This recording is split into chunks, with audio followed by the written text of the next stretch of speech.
There are two kinds of people in this world. The kind who, when an 82-year-old woman calls saying her left side feels wrong and her vision has gone blurry, drop whatever they're doing and ask 0 questions. And the kind who look up from their laptop, blink twice, and say, "Not my problem. Figure it out." My wife was the second kind, which was interesting, because as of the moment she said those 4 words, she was living in a house that my mother had quietly, legally, and very patiently financed, and had been for 11 years. She didn't know that part yet. She was about to. Welcome to sweet family revenge. Get comfortable, grab something to drink, and remember, the people in these stories had every single chance to behave themselves. They just chose wrong. Drop a comment below and subscribe. My name is Ethan Caldwell, 53 years old, born and raised in Greenville, South Carolina. I live in the Nickeltown neighborhood, a quiet street called Persimmon Lane, established houses, big yards, the kind of block where people still wave from driveways. And the oak trees have been there longer than any of the cars parked underneath them. I work in commercial insurance. Not exciting, which I've made peace with. Stable, which I appreciate more now than I did at 30. I drive a 2020 Chevy Tahoe, own a grill that my neighbor Barry calls excessive, and I call appropriately sized. And until recently, I was married to a woman named Sandra, who could in the right light make you believe she was the warmest person in any room she entered. Key phrase: the right light. My mother's name is Louise Caldwell, 82 years old. She lives on her own in the house on Haynes Mill Road, where I grew up. A white farmhouse with a green tin roof that my father Harold built in 1969. Using lumber, he milled himself from trees on the back 40. Harold died in 2008. Louise has lived in that house alone since then, which she refuses to discuss changing because she is the most stubborn woman on the eastern seaboard, and I mean that as the highest possible compliment. She raised 3 kids on a school secretary's salary after Harold's landscaping business went under in 1991. She stretched a dollar the way other people stretch elastic, further than it was designed to go without ever letting it snap. She made Christmas happen every year on a budget that should have made Christmas impossible. She drove me to football practice at 5:30 a.m. for 4 years without once complaining, which, having since raised children myself, I understand was an act of genuine heroism. She is, without qualification, the person I would crawl through glass for. Sandra knew this, which is why what she said on the morning of Thursday. October was not just cold, it was deliberate. October 19th. Thursday, 7:48 a.m. Mom called me while I was getting dressed for work. I answered on the second ring. "Ethan?" Her voice was different. Not scared. Louise Caldwell does not do scared, but careful, measured in a way that was itself the signal. "Something's off this morning. My left side feels heavy, and my vision's doing something funny on the right side." I went completely still. "How long?" My voice came out flat and controlled the way it does when I am not calm at all. "Since I woke up. Maybe an hour." "I'm coming. Don't move. Don't drive. Don't make coffee. Just sit in the chair by the phone. I'm not an invalid. Mom." One word. She heard it. "Fine," she said. "Fine."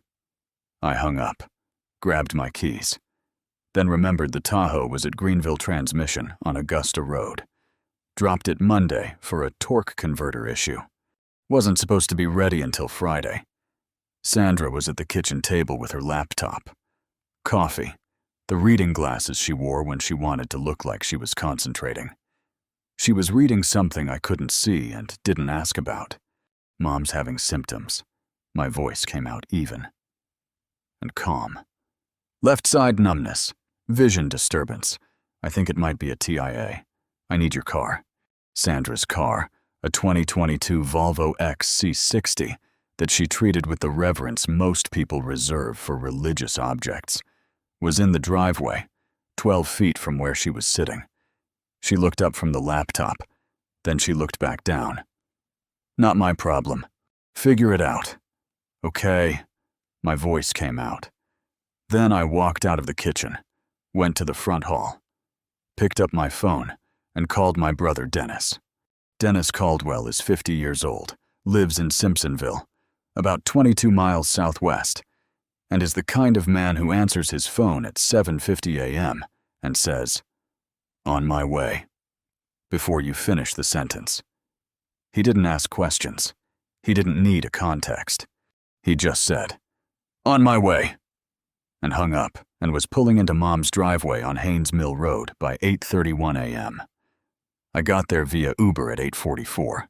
Mom was in the green wingback chair by the front window, exactly where I'd told her to be, wearing her housecoat and her reading glasses, with her hands folded in her lap and the specific expression of a woman who is being patient under protest.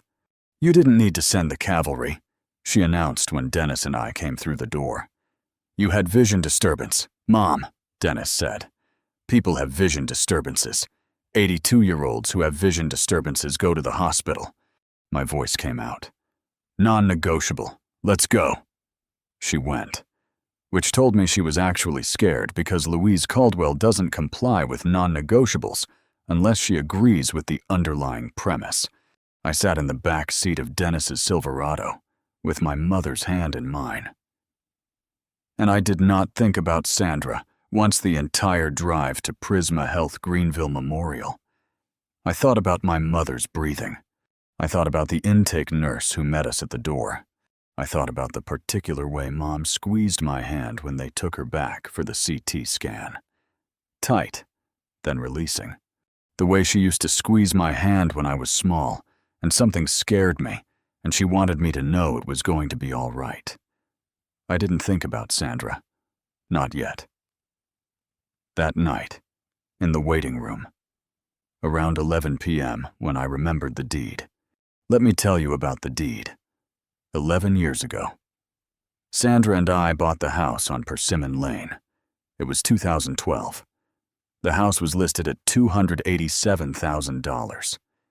We had been saving for 3 years and had $81,000 for a down payment, which was fine. The loan was manageable. The neighborhood was right. The timing was good. Except that 3 weeks before closing, the seller came back with a complication. The structural inspection had flagged the foundation. Not catastrophic, but real.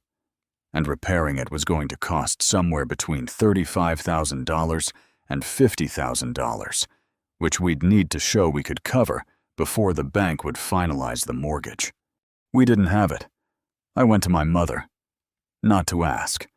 I wasn't going to ask my mother for money. I went to tell her because I tell her things, and because I was frustrated, and because she was the person I called when I was frustrated and didn't know what to do. She listened to the whole thing. Then she said, "How much do you need?" "Mom, how much?" "40,000, but I'm not. I have it," she said. "Harold's life insurance. I've been sitting on it for 4 years because I couldn't figure out what to do with it that he would have approved of." She paused. "He would have approved of this." I started to say no. She looked at me with the look that has been ending my arguments since 1977. "There's a condition," she said. "Of course there is. I'm not giving it to you. I'm lending it. And it goes through the attorney, properly, with a lien on the property until it's repaid." I stared at her. "You want to put a lien on my house?" "I want to make sure it's protected," she said. "Mine and yours both. Do it right or don't do it at all. That's what your father always said. And we did it through my attorney at the time, a man named Philip Garrett, who drafted a secured promissory note for $40,000 at 0% interest, due on demand or upon sale of the property. The lien was recorded at the Greenville County Register of Deeds on November 14, 2012. I had never told Sandra about the lien, not because I was hiding it, because it had simply never come up. We had never tried to sell the house. We had never refinanced.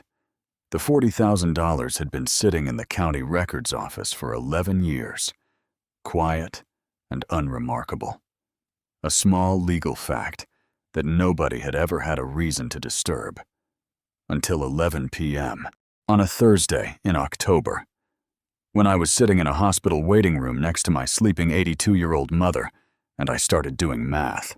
Mom was in the chair beside me, head tilted back slightly, breathing in the steady way she has when she's actually asleep versus the performative resting she sometimes does when she wants people to stop talking to her. The waiting room was mostly empty by that hour. The television on the wall was showing local news with the sound off. A nurse walked past every 20 minutes. $40,000. Lien. County records. Philip Garrett. Due on demand. I sat very still for a long time. Not my problem. Figure it out. My phone was in my hand. It was 11:17 p.m. I opened my contacts. Philip Garrett, attorney at law, who had since moved his practice to the Haywood Road corridor, who I still used for real estate matters because he was good and thorough, and most relevantly, because he had drafted the original lien document and still had it in his files. I didn't call him that night. Too late. Philip Garrett was not the kind of man who answered calls at 11 p.m. And what I was planning was not the kind of conversation that should happen at 11 p.m. I set my phone face down on my knee, looked at my mother's sleeping face, the lines around her eyes, the hands in her lap that had worked harder than hands should have to work. Not my problem. Figure it out. Okay, my voice said to the empty waiting room. To nobody. I already had. The CT scan came back at 12:30 a.m. The attending physician, a young woman named Dr. Patterson, who had the efficient warmth of someone who is very good at delivering news at midnight, found us in the waiting room and sat down across from us in the plastic chair. Mrs. Caldwell, a calm, direct delivery. What you experienced this morning was consistent with a transient ischemic attack, a TIA, sometimes called a mini-stroke. Is it serious? It's a warning, Dr. Patterson said. The good news is there's no evidence of permanent damage on the scan. The important news is that a TIA is a significant indicator of stroke risk, and we want to keep you overnight for monitoring and adjust your medications. How long is overnight? Likely through tomorrow. Mom absorbed this. Then, is the food here decent? Dennis made a sound. Dr. Patterson almost smiled. It's hospital food, she said diplomatically. That's a no, Mom said. Fine, I'll stay. And I sat there watching my 82-year-old mother negotiate with a neurologist about cafeteria food at 12:30 in the morning, and felt something that I can only describe as the intersection of profound love and absolute resolve. Sandra had told this woman's son to figure it out. Sandra was about to find out what figuring it out looked like. Dennis went home at 1 a.m. after Mom was settled in her room. He offered to stay. I told him to go. He had a job and 2 kids, and I was fine. I'd stay until morning. I sat in the chair beside Mom's hospital bed with my phone in my hand, and the quiet sounds of the monitoring equipment, and the distant hallway noise of a hospital at night. At 8 a.m., I was going to call Philip Garrett. 8 hours in a hospital waiting room will do something to your thinking, not damage it. Clarify it. Strip away everything that isn't essential, and leave you with the bones of a situation. What actually happened, who actually did what. What it actually means. No noise, no distraction, Just the fluorescent light and the monitoring equipment. And the sound of your mother breathing steadily in the bed beside you.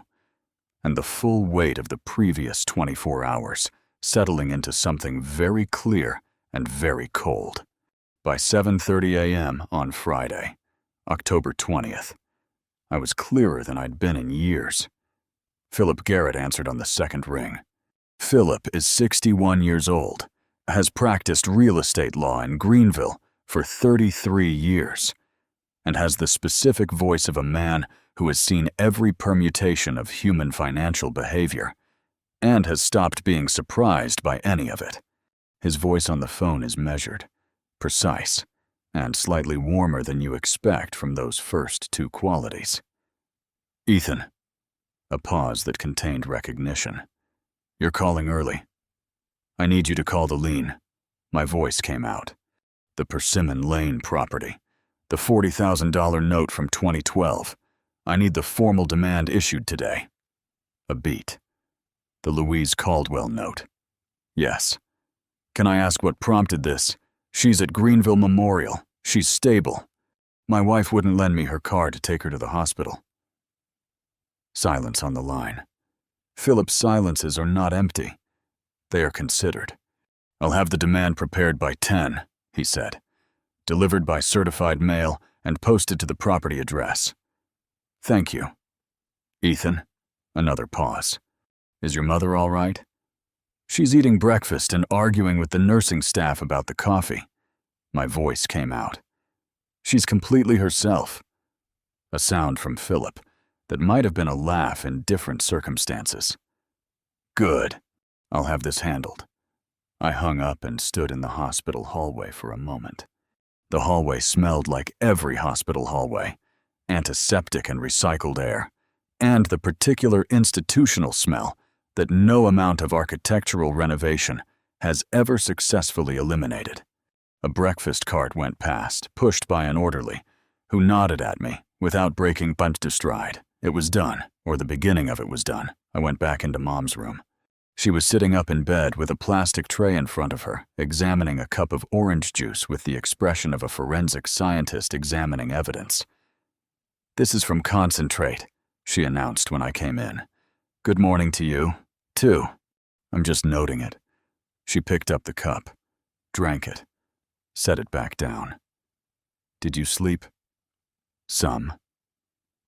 She looked at me with the look that has seen through every lie I have ever told since approximately age 6. No, you didn't. I rested, and that's what people say when they didn't sleep. She studied me. You made a call this morning, not a question. You heard that from in here? My voice came out. I heard you walk to the hallway. I heard your tone, not the words, the tone. She folded her hands on the blanket. What did you do? I sat down in the chair beside the bed, looked at her. Do you remember the lien? My voice came out. The one on the Persimmon house. The $40,000. There's recognition and something more careful underneath it.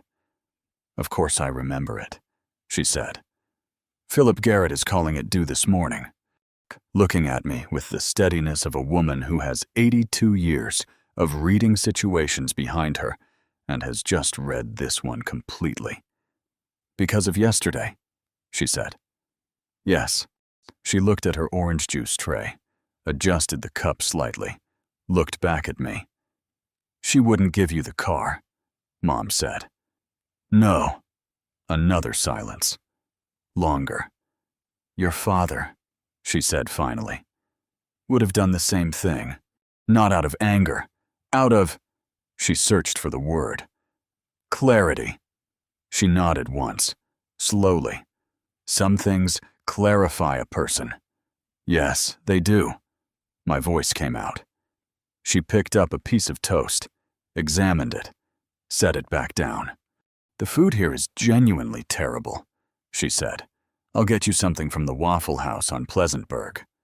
Mom, you're in the hospital. Which is exactly when a person needs Waffle House.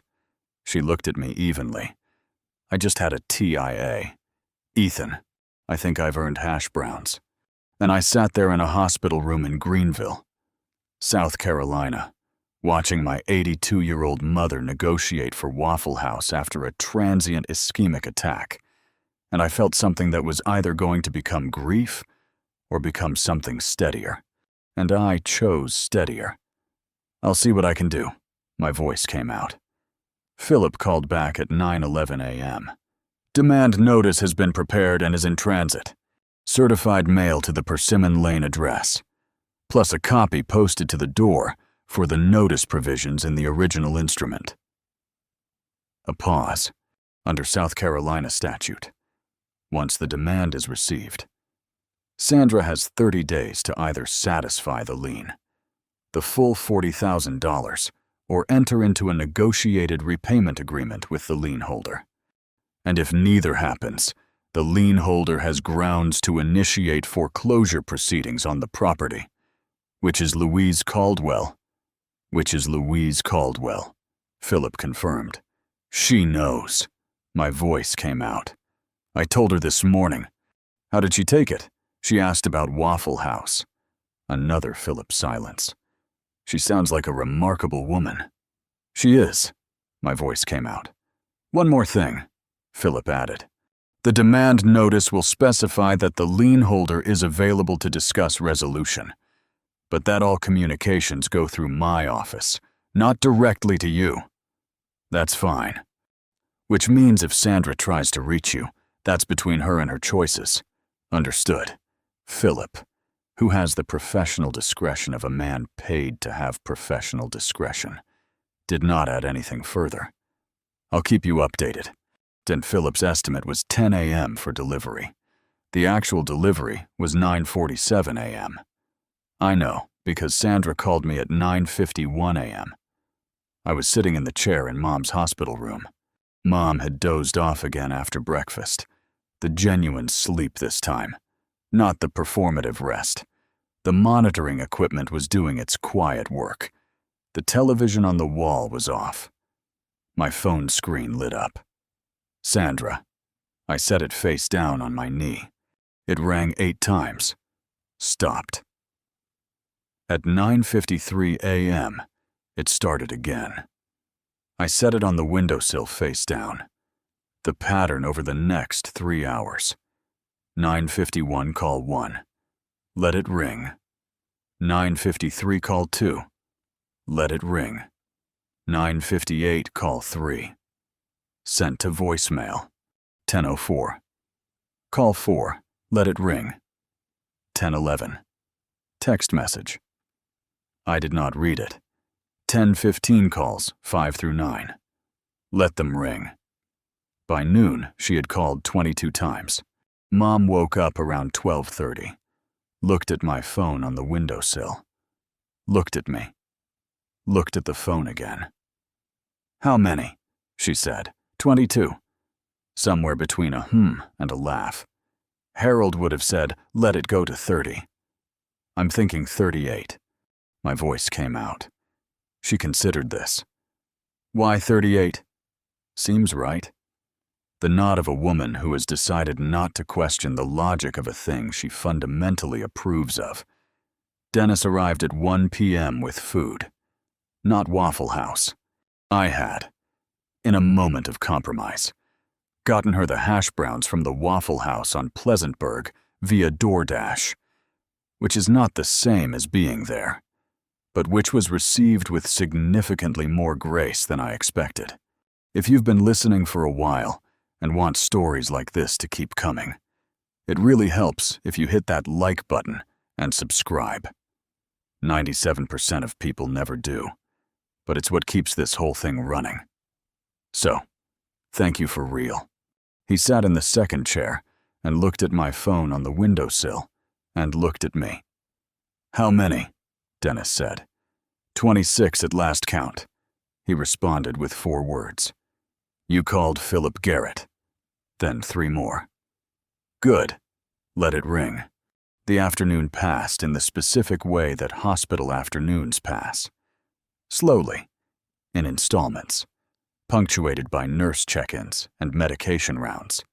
and the rotating cast of residents who came through to review Mom's chart and say things that translated to, "She's fine and stubborn and will probably outlast all of us." Dr. Patterson stopped by at 3 p.m. with the attending neurologist, a quiet man named Dr. Obi, who had the precise diction of someone who chooses every word with care. The assessment was that Mom was responding well, that the TIA had left no measurable deficit, and that she would likely be cleared for discharge the following morning with a revised medication protocol and a very clear directive about follow-up appointments that she was definitely going to argue about. Mom argued about 2 of the 3 during the assessment itself. Dr. Obi took notes without visible reaction, which told me he had dealt with Louise Caldwell types before and had made his peace with it. After they left, Mom looked at me. "I want to go home tomorrow," she said. "I know. I mean it. Ethan, I'm not staying past tomorrow morning. If they clear you, we'll go." My voice came out. If they don't, they will. The certainty of a woman who has decided. "And when I get home, I want real coffee and a proper breakfast. And I don't want anyone fussing." "That's 3 things you're not going to get." My voice came out. "But I'll do what I can on the coffee." She almost smiled. "Almost. How many now?" she said. I checked my phone. 30. 1. She looked at the window at the late afternoon light coming through the Venetian blinds in thin lines. "I've been thinking," she said. "About what? What do you mean?" She turned to look at me with the directness that has been her primary communication mode for as long as I can remember. "When you answer," she said. "What are you going to say?" I looked at her. "I'm going to say 4 words." My voice came out. "Which 4?" I told her.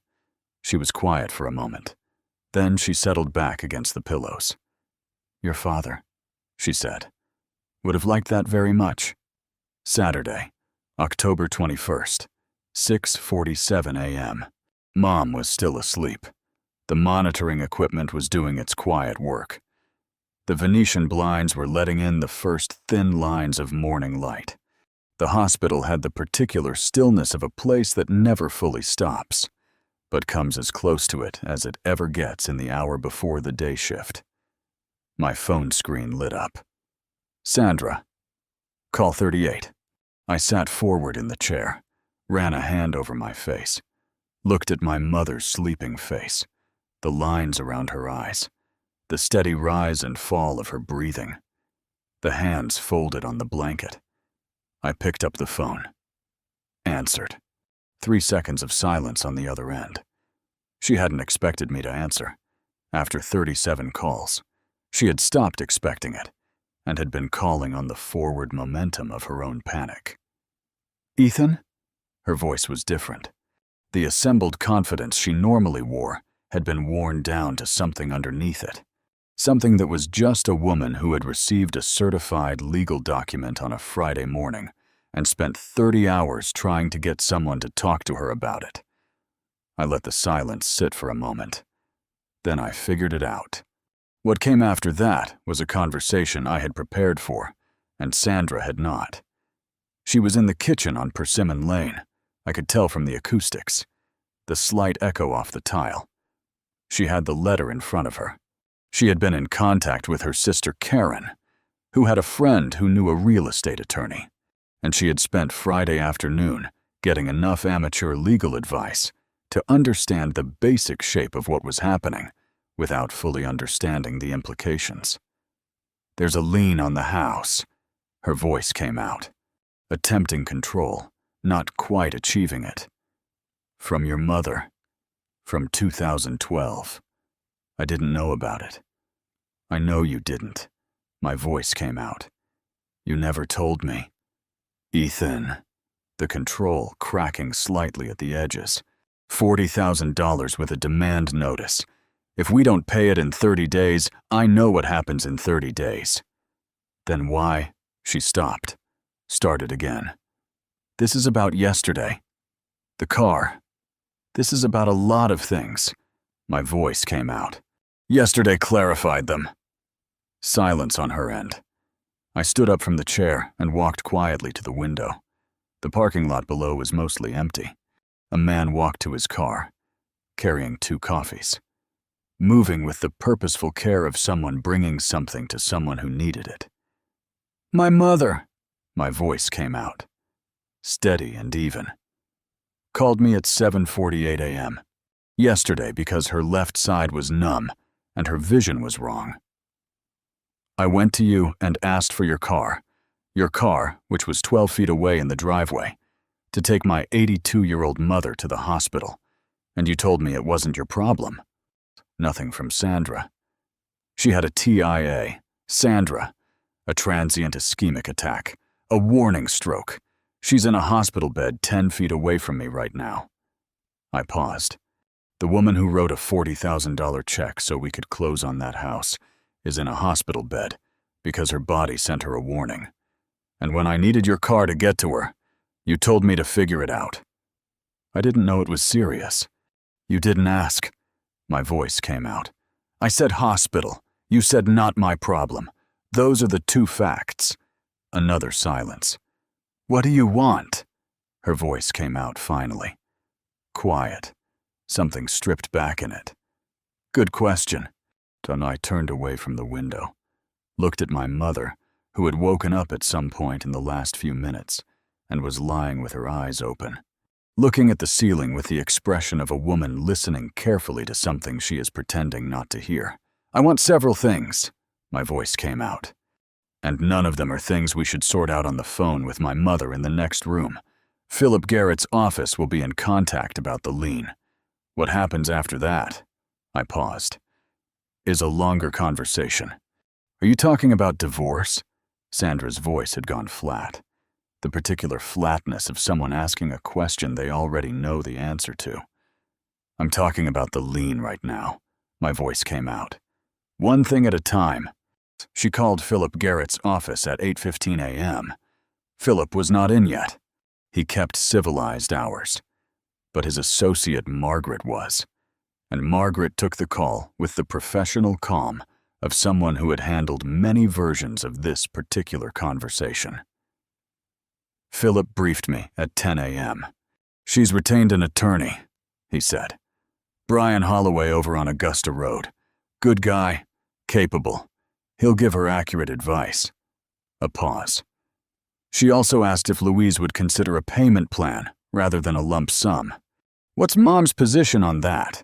I haven't asked Louise yet. Ethan, this is ultimately your mother's decision.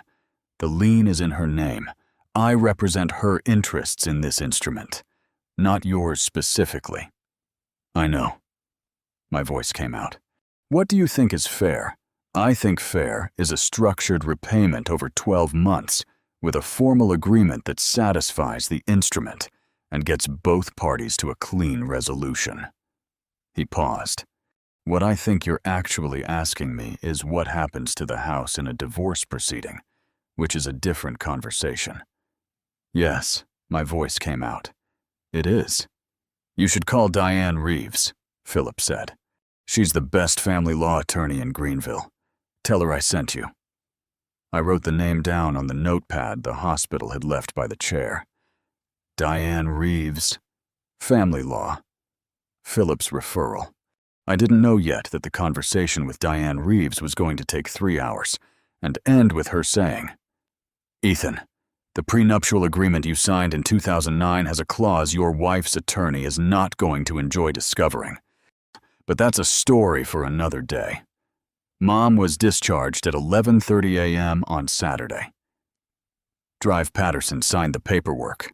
Drive Obie had left a detailed instruction sheet that Mom received with the patient politeness of someone who intends to read approximately 40% of it.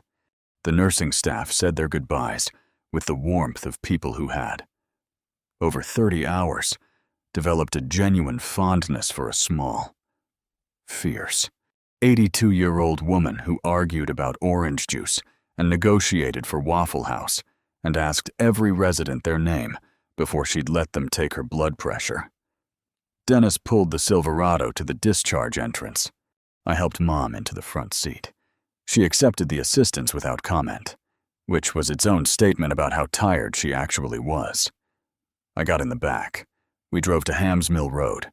The October sky was the specific blue that October does in South Carolina. Clear and deep and slightly cooler than summer without committing to cold. The fields along the road had gone gold at the edges. The green tin roof of Mom's farmhouse caught the mid-morning light when we turned into the driveway. Dennis helped her up the porch steps. I got the door. She went inside and stood in her own hallway for a moment. The hallway Harold had built with the plank floors he'd laid himself, and the coat hooks he'd installed at the height that worked for Mama and the kids. And she just stood there for a moment with her hand on the wall. "Home," she said. "To nobody. To the house." Then she went to the kitchen to make real coffee. Dennis left at 1 p.m. At the door. He gripped my shoulder in the way that men who grew up together grip shoulders when they have things to say that don't require words. "You okay?" His voice came out. "Getting there." My voice came out. "The Sandra thing. One thing at a time." He nodded, looked at me for a moment. "Call me." His voice came out. "Whatever you need." "I know." My voice came out. "Thank you for yesterday." "She's my mother, too," Dennis said. Simply, without weight. Because it didn't need weight. He got in a Silverado and drove back to Simpsonville. I stayed through the afternoon. Mom made lunch. Real lunch. Not hospital food. Eggs and toast. And the particular coffee she makes that she won't share the recipe for. Because she says it requires a specific technique, and she doesn't trust anyone else to do it right. Which is almost certainly true. We ate at the kitchen table. The same table Harold had built. The same chairs she'd had since 1983, recovered twice. Still sturdy. We didn't talk about Sandra. We talked about Dennis's kids, who were going through a phase Mom found amusing. We talked about the neighbor's new dog, which was large and enthusiastic, and had developed a habit of digging up the garden bed along the fence. We talked about a book she was reading, which I had never heard of, and which she was about to recommend to me, whether I wanted a recommendation or not. It was ordinary in the way that things become extraordinary only in retrospect. After lunch, she washed the dishes. I dried. The same division of labor we had operated under since I was old enough to hold a dish towel, which in this house had been approximately age 7. She handed me a plate. "Ethan." "Mom." "What happens now?" Her voice was calm and direct. "With Sandra." "With the house with." She gestured with a soapy hand at the general concept of everything. I called Philip. My voice came out. He referred me to a family law attorney. "Which one?" "Diane Reeves." Mom considered this. "I've heard that name. She's good. Philip says she's the best in Greenville." Looked at the window over the sink. The backyard. The old oak Harold had planted in 1974. The garden that was still trying, despite the neighbor's dog. "The lien," she said. "The $40,000. Do you want me to?" She stopped. Started again. "I can be flexible about it. Ethan, if it would help. It's going to a 12-month payment structure, and the rest of it goes through Diane Reeves." She nodded, handed me the last cup. "Your father," she said, "when he made a decision, he made it completely. He didn't half do things." She looked at me. "He'd be proud of you." I stood at that kitchen sink holding my mother's coffee cup and thought about Harold Caldwell, who had built this house and planted that oak tree and installed those coat hooks at exactly the right height, and who had been gone for 15 years. And I thought about what it meant to make a decision completely. And I put the cup in the cabinet. "I know," my voice came out. 3 months later. January, the trees on Persimmon Lane bare, the house on the market, part of the settlement process. I was renting a place on a quiet street in the North Main neighborhood. 2 bedrooms, a small backyard. Enough room for a grill that Barry the neighbor had not yet called excessive. But would. The lien had been satisfied in full in November, part of the divorce settlement, structured as Philip had predicted. Clean and final. Louise Caldwell had received her $40,000 and had immediately. Without telling anyone she was going to do it. Put it in a college savings account for Dennis's kids. That was Louise Caldwell. That was always going to be Louise Caldwell. I drove out to Haynes Mill Road on a Saturday morning in January. Blue sky. Cold. The green tin roof bright against the winter light. She had coffee ready when I came in. Of course she did. We sat at Harold's table. "How are you?" Her voice came out. "Better." My voice came out. "Actually better." She studied me. Did the 82-year-old assessment she does. The one that sees through everything. "Yes," she decided. "You are." She refilled my cup. "The neighbor's dog got into the garden again," she said. "3rd time this month. I'm considering a diplomatic solution." "What does that mean?" "I'm going to talk to the neighbor," she said. "Harold would have fixed the fence and not said anything." "I've decided talking is faster." "You've decided talking is faster," my voice came out. "At age 82. Better late than never." She picked up her cup. "The doctor called about the follow-up appointment." "And I'm going," she said. "Don't make a face. I said I'm going." "I'm not making a face. You were about to." She wasn't wrong. We drank our coffee. Outside, the January light came through the kitchen window at the angle it always does in winter. Low and slightly gold, catching the surface of Harold's table, the old coat hooks by the door, the coffee cups that had been in this kitchen since before I was born. "Mom," my voice came out. Thank you for the lien, for all of it." Set her cup down, straightened it on the saucer with the small, precise adjustment she always makes. "You don't thank me for that," she said. "You don't thank someone for doing what was right to do." She looked at me evenly. That's just what a mother does. The January light held for a moment. Then she picked up her cup. "Now," her voice came out calm and matter-of-fact, the way it always did whenever she had already decided the difficult part of the conversation was over. "Tell me about this Diane Reeves. Philip says she's the best in Greenville. Philip sends me a Christmas card every year, which I appreciate, but I want your assessment." I laughed despite myself. Some habits never change. My mother had never been interested in second-hand opinions, no matter how respectable the source. She preferred hearing the story from the person who had actually lived it. That's probably where I learned to pay attention in the first place. So I leaned back in the old wooden chair at her kitchen table and started from the beginning. I told her about the first meeting in Diane's office, the legal pad already filled with neat handwritten notes before I had finished introducing myself. I told her how she never interrupted when the facts mattered, only when my emotions started getting ahead of them.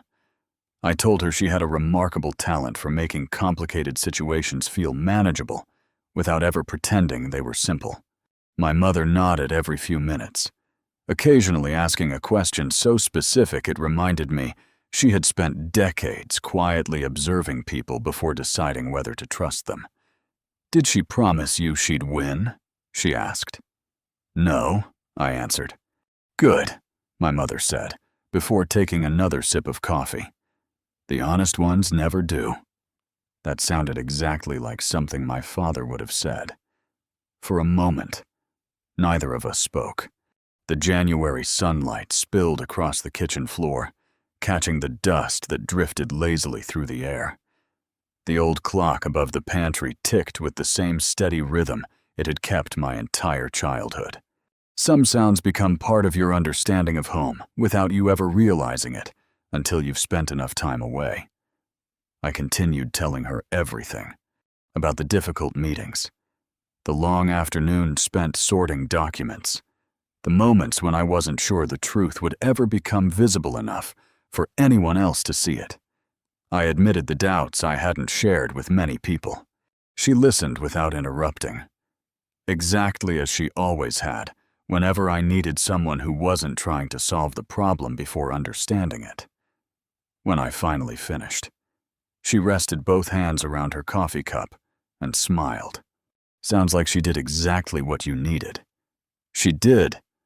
And what did you do? I looked at her, unsure what she meant. She smiled a little wider. It's easy to give lawyers too much credit. They can only work with what people bring them. Sounds to me like you did your part, too. I thought about that for a moment. She was right. Diane had provided experience, judgment, and strategy. But someone still had to keep the records, tell the truth, stay patient, and refuse to give up when easier options presented themselves. Justice, I'd learned, is almost always a partnership between preparation and opportunity. Neither one accomplishes much without the other. We spent the rest of the morning talking about ordinary things. The neighbor who'd finally repaired his fence after promising to do it for 3 summers. The bakery downtown that had somehow managed to improve its cinnamon rolls. Whether I was remembering to eat vegetables instead of surviving on coffee and sandwiches. Mothers have an extraordinary ability to return life to its proper proportions.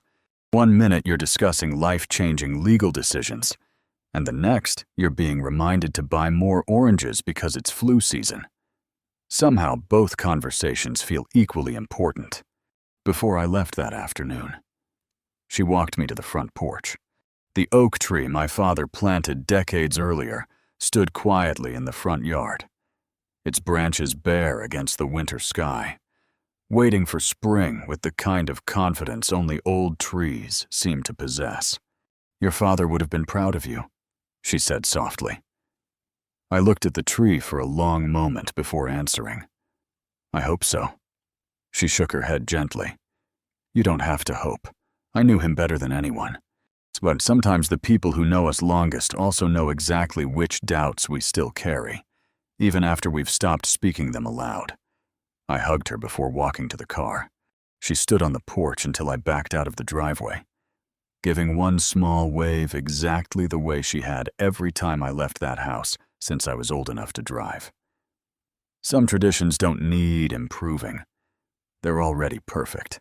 I sat at my mother's table in the house my father built on a January morning in Greenville, South Carolina, and I told her everything. She listened the way she always had, the way she always will, with patience, with wisdom, and with the quiet certainty that truth has a way of finding its place if you're willing to give it enough time.